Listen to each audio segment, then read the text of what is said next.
구약성경 827페이지 시편 37편 1절부터 11절까지 말씀입니다. 제가 봉독하도록 하겠습니다. 시편 37편 1절부터 11절까지 말씀입니다. 악을 행하는 자들 때문에 불평하지 말며 불의를 행하는 자들을 시기하지 말지어다. 그들은 풀과 같이 속히 배임을 당할 것이며 푸른 채소같이 쇠잔할 것이미로다.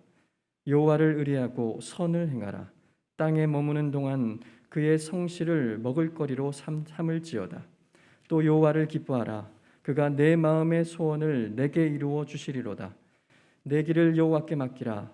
그를 의지하면 그가 이루시고 내 의를 빛같이 나타내시며 내 공의를 정오의 빛같이 하시리로다.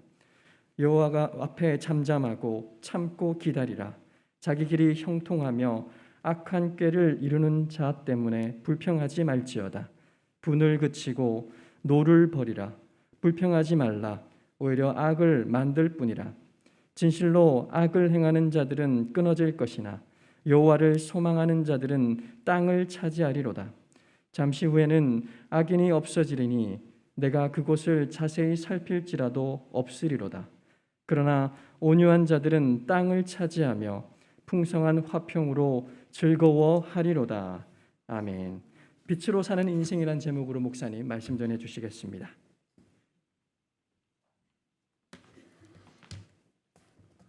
시대가 참 어렵습니다. 한 45년 정도 전에 미국의 경제학자 존 케네디 가브레이드라는 사람이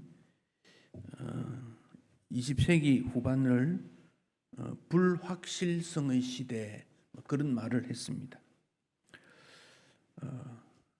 세 가지 없다 그랬습니다. 무책임, 무감동, 무기력.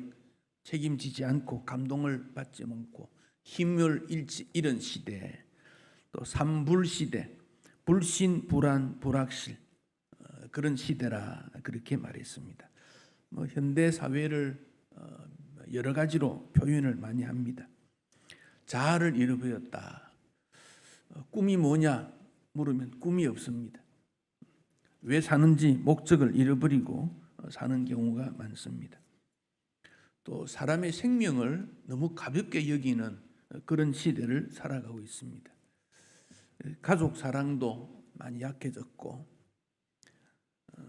친구도 귀히 여기고 한 마을의 어린아이도 사랑하는데 지금은 어린 생명들을 너무 가볍게 취급하는 그런 일들이 있습니다. 또 도덕적으로 감각이 없는 시대, 도덕 불감증 시대 그리 말합니다. 자기가 잘못해놓고도 당연하듯이 그럴 수 있지 그렇게 말하는 그런 시대입니다. 반대로 정보화 시대, 모든 일이 이제 정보를 통해서 알아갑니다. 좀 스마트폰이 이게 얼마나 발전할지 모르겠습니다. 여기에 전부 다 들어가고 또 그 정보를 빼앗아 가기도 하고 또 빼앗기지 않으려고 하고 앞으로 더 이제 개발이 되어서 건강 관리도 그 스마트폰만 있으면 연결이 되어서 의사에게 정보가 가고 그런 또 시대가 또 오게 될지 모르겠습니다. 참 시대가 참 어떻는지 찾아보기 어렵습니다. 역사적으로 보면 어떤 때는 무술의 시대, 그 힘이 있으면 된다. 그래서 막 몸을 아주 연마시킵니다. 칼, 창, 활 이런 시대가 있었습니다. 그 다음에 마술 시대, 이건 뭔지 모르지만 어떤 보이지 않는 힘이 움직인다. 그렇게도 흘러갔습니다. 그 다음에 학술 시대, 지식과 지혜가 이제 세계를 정복하는, 요즘은 기술 시대, 기술이 이제는 더 앞서는 그런 시대가 되고 있습니다. 영웅이 필요한 시대이지만 영웅을 찾기가 어렵습니다. 마술적인 어떤 힘을 필요로 한다. 그래서 정통적인 종교보다는 사이비 종교가 더 왕성하는 그런 시대가 있습니다. 혼돈하고 불확실하다 그렇게 말합니다. 그래서 현대를 살아가는 사람들도 어떻게 되겠지 어떤 힘을 집중해서 하지를 못합니다. 자기를 위해서는 좀 애쓰지만 공동체의 어떤 수고와 헌신을 찾아보기 어려운 그런 때입니다. 그럼 우리는 이 역사를 어떻게 볼 것인가? 이 역사는 하나님의 아들 예수 그리스도가 주인공이시고 그분이 빛 대신 그분을 통해서 우리 주변에 있는 모든 어두움은 물리친다. 예수님은 빛이다. 예수님은 참 빛이고 예수님은 그 빛이고 예수님은 큰 빛이고 우리 인생에 있어서 예수님을 모시고 살아가고 있다는 것을 다시 한번 기억합니다. 예수님을 모신 사람 그를 빛을 영접했다 그리 말합니다. 빛을 영접했다. 빛과 관계될 때 어두움 속에 여전히 사는 사람이 있습니다.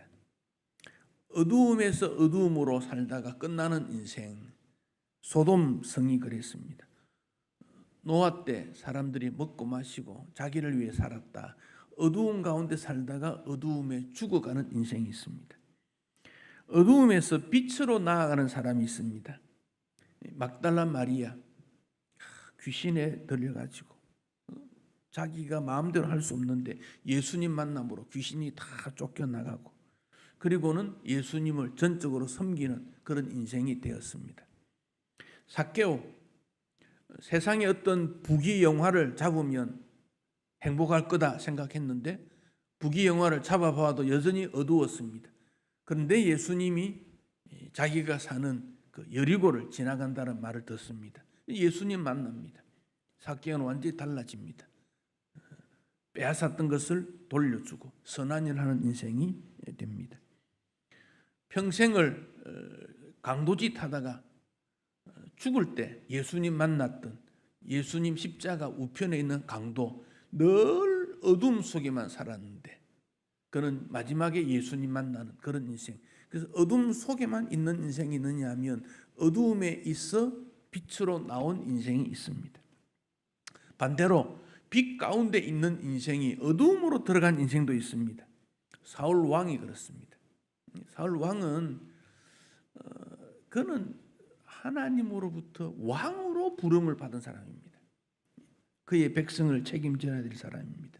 그런데 그는 참 비참하게 자기의 왕이라고 하는 그 자리 때문에 다윗을 대적하고 백성들은 생각하지도 않고 빛으로 거했던 사람이 어두움으로 끝났던 인생입니다.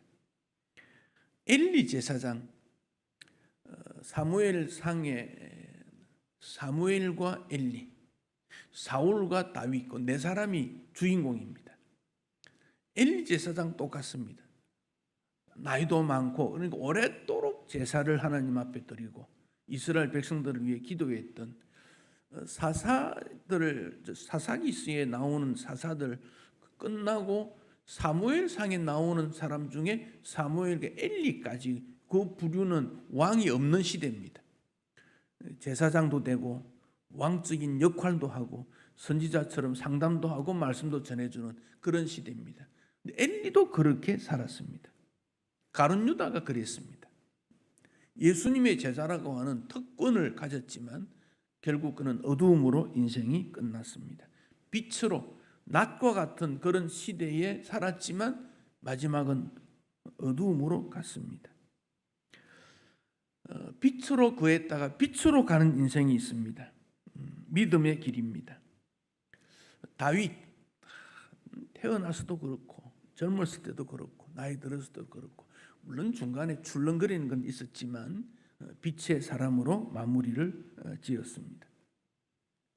바울은 유대인으로 빛의 가운데 태어났다가 중간에 조금 어두워졌습니다. 그러나 회복이 되어 빛으로 끝나는 그런 일들이 일어나게 됩니다. 그래서 우리는 출발점이 어두움일 수도 있고 빛일 수도 있습니다. 근데 결과가 빛으로 나아가야 된다 하는 점을 보여줍니다. 바울은 위의 것을 생각해라 그랬습니다. 땅의 것, 어두운 것, 옛날 것 생각하지 마라. 우리 인생은 과거를 많이 생각할 필요가 없어요. 과거는 잊어버리십시오. 잘한 것도 잊어버리고 잘못한 것도 잊어버리고 과거에 매여 있으면 안 됩니다. 위의 것, 앞의 것, 전진하라 그랬습니다. 전진하라. 나이에 관계 없습니다.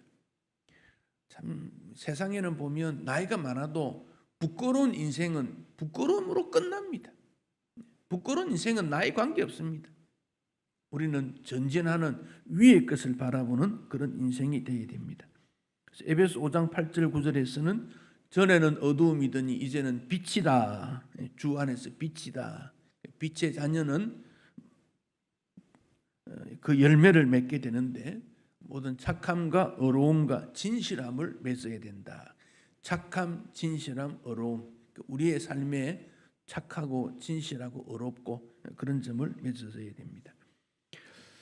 시편 37편 오늘 읽었던 본문, 이 본문은 그리스도인, 특별히 빛으로 나아가는 그리스도인의 모습, 그의 삶이 어두울 수도 있고 밝을 수도 있으나 빛으로 나아가는 모습이 어떠한 자인가 잘 우리에게 보여주고, 이 37편 자체가 설교 같습니다. 이거 읽기만 하면 설교 말씀 같은 느낌을 봅니다.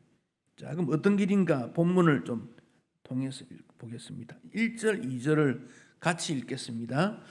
악을 행하는 자들 때문에 불평하지 말며 불의를 행하는 자들을 시기하지 말지어다. 그들은 풀과 같이 속히 배임을 당할 것이며 푸른 채소같이 쇠잔할 것임이로다. 자, 첫째는 불평하지 마라, 투기하지 마라. 두 가지 말씀을 했습니다. 불평하면 상대방의 마음을 무겁게 합니다. 자기 마음만 그런 게 아니라 그 불평의 말을 듣는 사람도 그렇습니다. 불평하는 자녀가 부모에게 효도할 수 있겠습니까? 불평하면 부모의 마음도 아프게 합니다. 우리는 감히 하나님에 대해서는 불평을 하지 않습니다만은, 그러나 하나님의 사랑이 나타나 있는 그런 우리 상급자 혹은 배우자 혹은 친구 혹은 성도, 내 이웃 사람에 대해서도 불평하는 것을 하나님께서 편안하게 받지 않습니다. 불평과 투기하는 사람은 마음을 상하게 한다 그랬습니다. 잠언 17장 22절에 마음의 즐거움은 양약이어도 심령의 근심은 뼈를 마르게 하느니라. 우리가 지금 어렵습니다마는 우리의 지난 날을 돌아보면 그래도 배고플 때보다 배부른 날이 많았습니다. 추운 날보다 따뜻한 날이 많습니다. 미워한 사람보다 사랑하고 도와준 사람이 많았습니다. 안 되는 것 같아도 되는 일이 많습니다. 아프기보다는 건강한 날이 많았습니다. 우리 지난 날을 돌아보면 그렇습니다. 그러니까 감사해야 됩니다.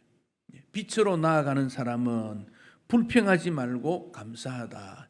감사를 꼭 기억해야 된다. 그게 앞에, 이 성경 제일 앞에 악을 행하는 자들 때문에 불평하지 마라. 뭐 하라는 겁니까?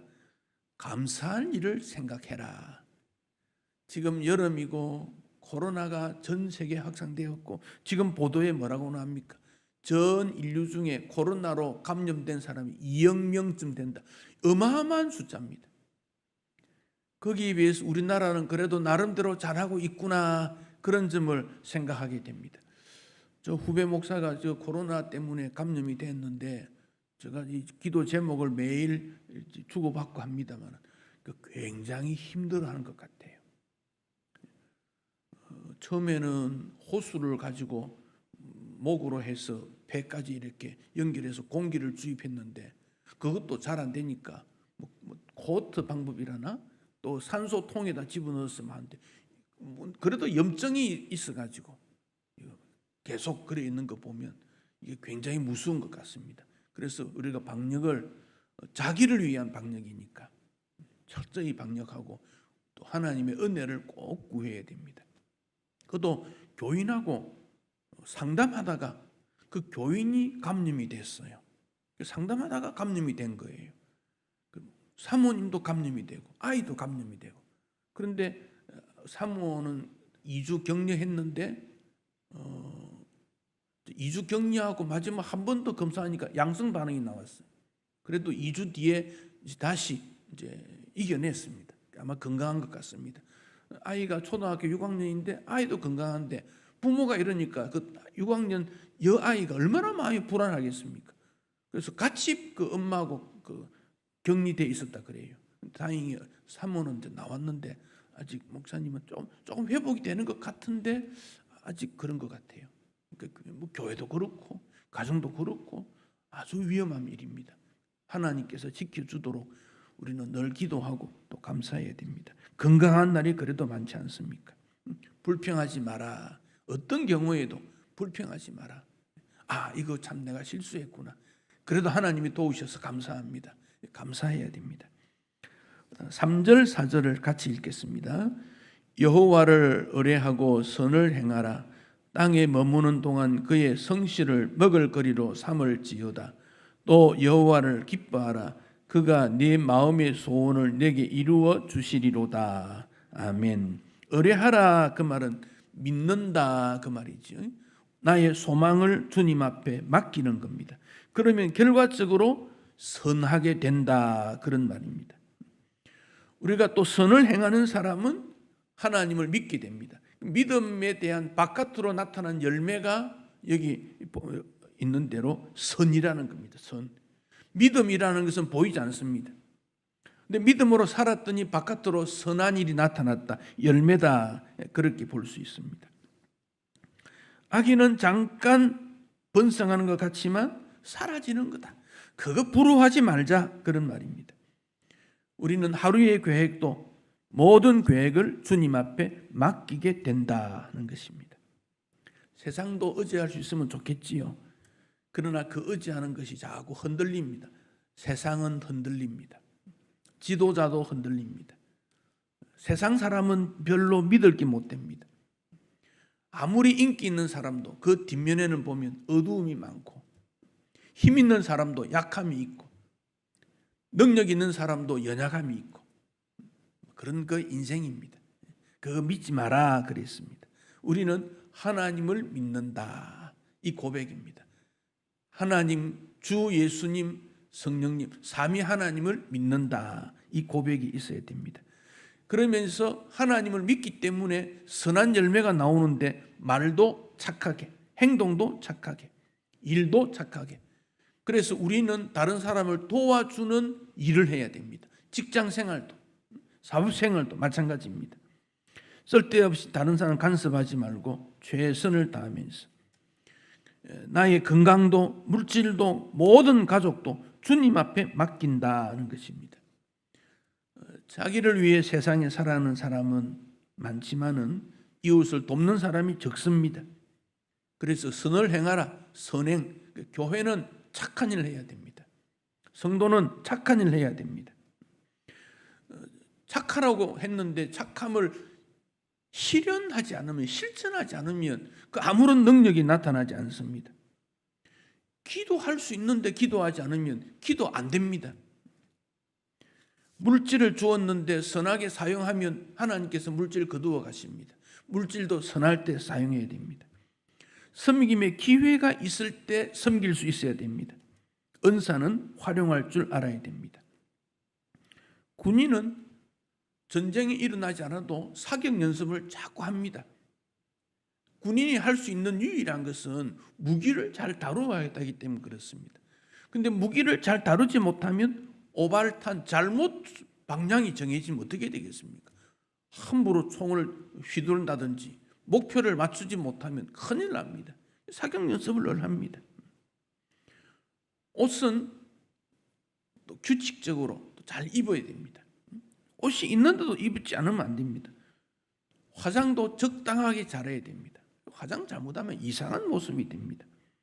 능력도 사용할 줄 알아야 됩니다. 그래서 우리에게 있는 모든 것은 선하게 사용해라 하는 겁니다.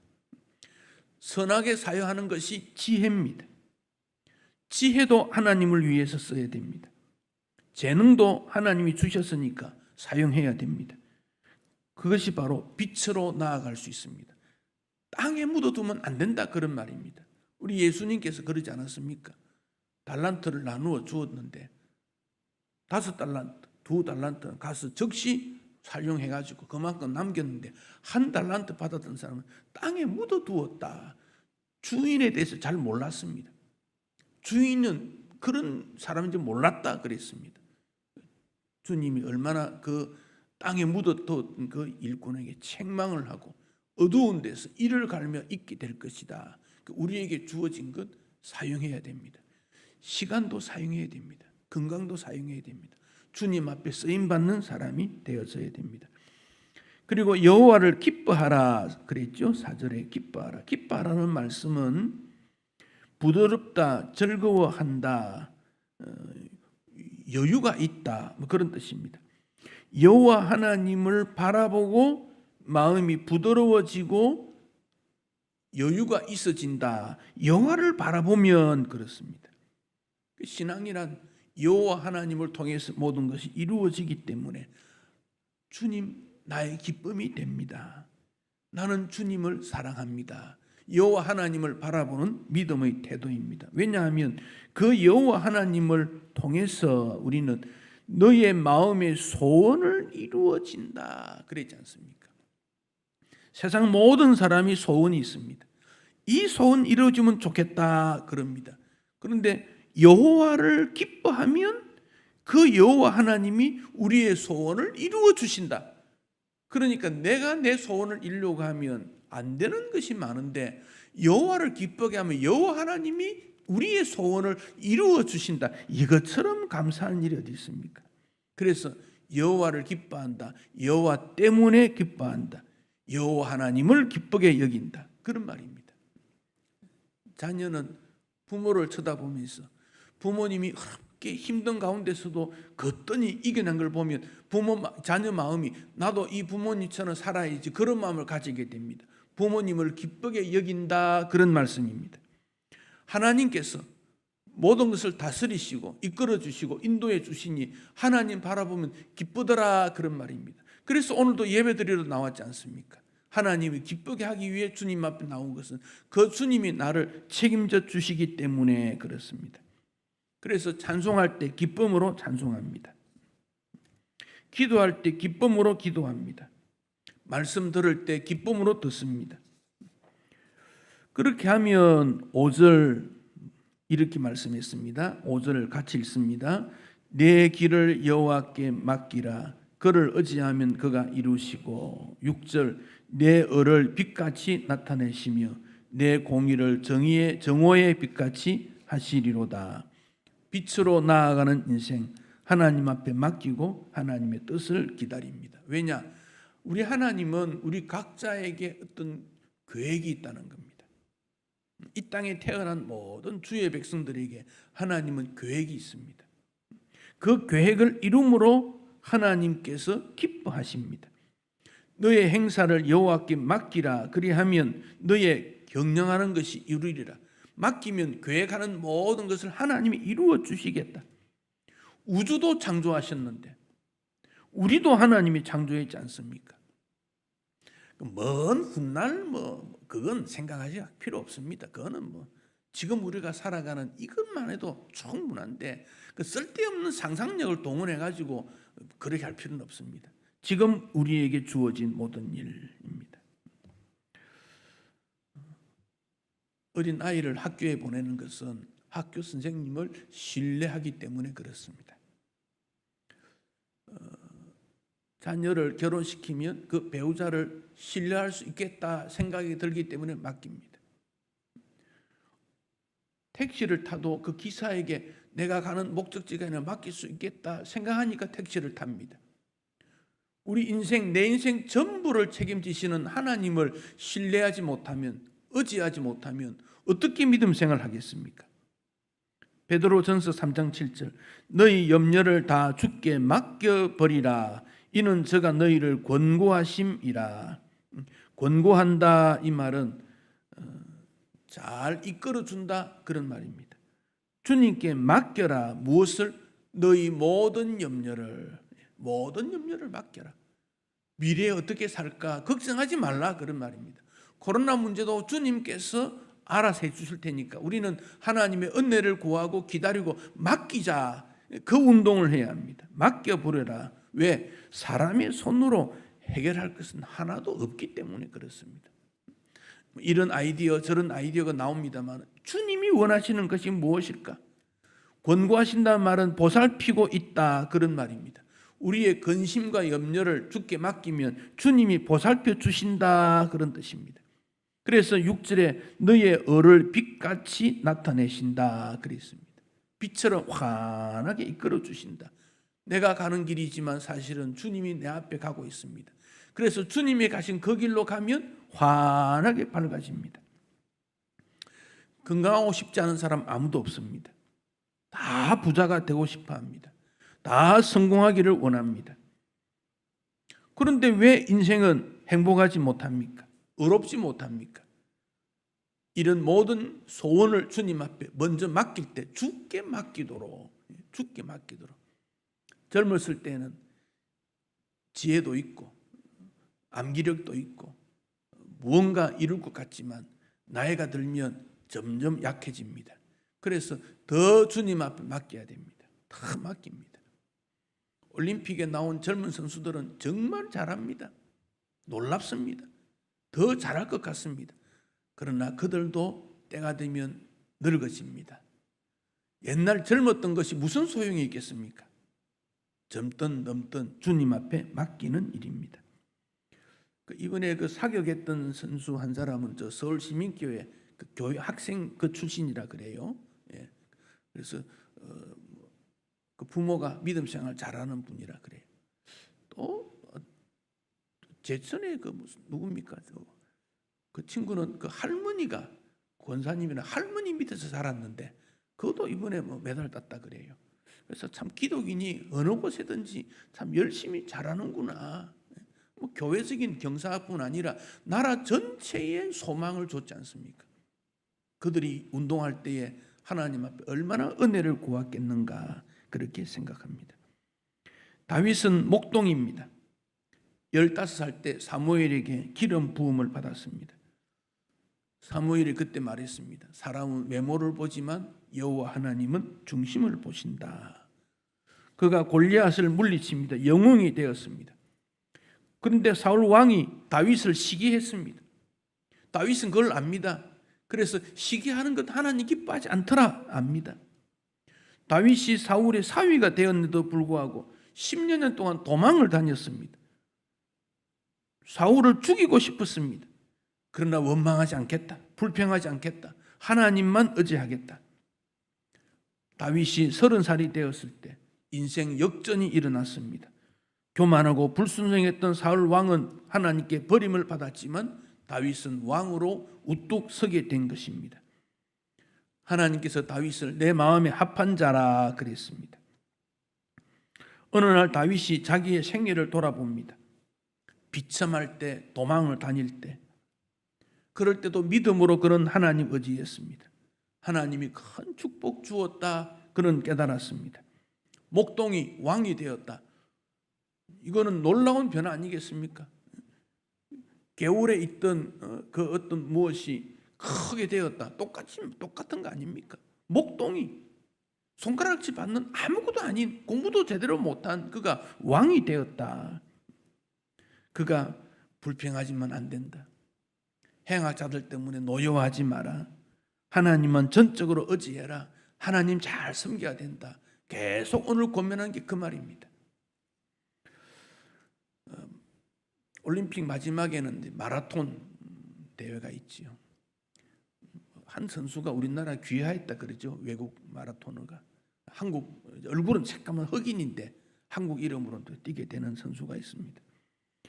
세계에서 가장 권위 있는 마라톤은 미국 보스턴에서 일어나는 보스턴 마라톤 대회라고 합니다. 아마추어 대회라 그래요. 프로가 한 번도 없다 그래요. 보통 매년 4월에 한 2,000명 정도 모여서 마라톤 시합을 하는데 우리나라의 황영조 선수가 거기서 신기록 세웠고 그 앞에 서윤복 선수가 우승한 적도 있는 보스턴 마라톤 대회입니다. 전체가 마라톤을 다 뛰지만 3분의 1 정도가 완주한다 그래요. 3분의 1은 완주를 못한다 그래요.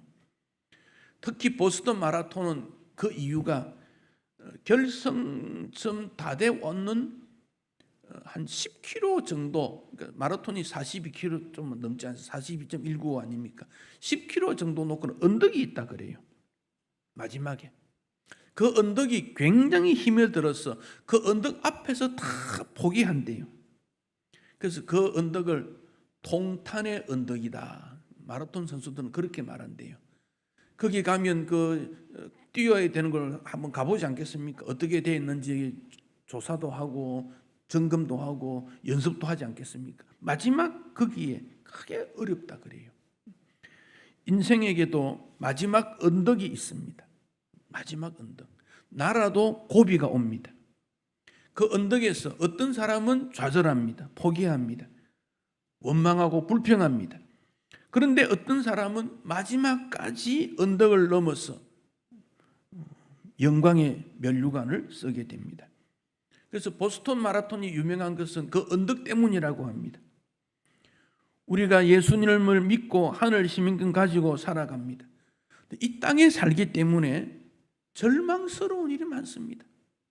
안 되는 게 많습니다. 몸도 약해지고 잘 안 되는 게 많습니다. 내 마음대로 안 되더라 그 말입니다. 괴롭고 답답합니다. 그럴 때 우리는 큰 힘이 있으면 좋겠다 그렇게 생각합니다. 그런데 그게 잘 안 됩니다. 악한 사람이 많기 때문에 그렇습니다. 9절에 진실로 악을 행하는 자들은 끊어질 것이나, 악을 행하는 사람은 끊어집니다. 그러나 여호와를 소망하는 자들은 땅을 차지한다. 끝까지 달려가야 되는 것입니다. 10절에도 잠시 후에는 악인이 없어지려니 네가 그곳에 자세히 살필지라도 없으리로다. 악인은 없어진다. 악하게 살면 안 된다. 어둡게 살지 말라. 그런 말씀입니다. 11절에도 온유한 자들은 땅을 차지하며 풍성한 화평으로 즐거워하리로다. 계속해서 말씀이 무엇입니까? 하나님을 믿어라. 온유해야 된다. 하나님의 약속을 따라가야 된다. 하나님을 의지한 자는 승리하게 될 것이다. 계속적으로 그 말씀을 주십니다. 그래서 우리는 평소에 늘 주님 도와주세요. 주님 믿습니다. 주님 함께해 주세요. 이 문제 이길 수 있도록 해주세요. 이건 어떻게 해야 됩니까? 나는 잘 모르겠습니다. 주님 도와주세요. 계속 그렇게 기도하면 주님께서 응답해 주신다. 성실히 살면, 기뻐하면 주님께서 너의 소원을 이루어 주신다. 우리에게 분명히 약속하고 있습니다. 그가 다윗입니다. 다윗은 그렇게 살았습니다. 다윗이 오늘 우리에게 이런 권면을 주는 것은 정말 필요한 교훈이라고 여겨집니다. 우리도 이렇게 살고 우리 후손들에게 이렇게 권면하면 됩니다. 그러면 우리 후손들도 형통하게 잘 될 것입니다. 어려울수록 불평이나 원망하지 말고 감사와 기도로 살면 주님께서 기뻐하시고 이루어 주신다. 주 하나님의 약속입니다. 이 약속 믿고 승리하시기를 바랍니다. 찬송하겠습니다.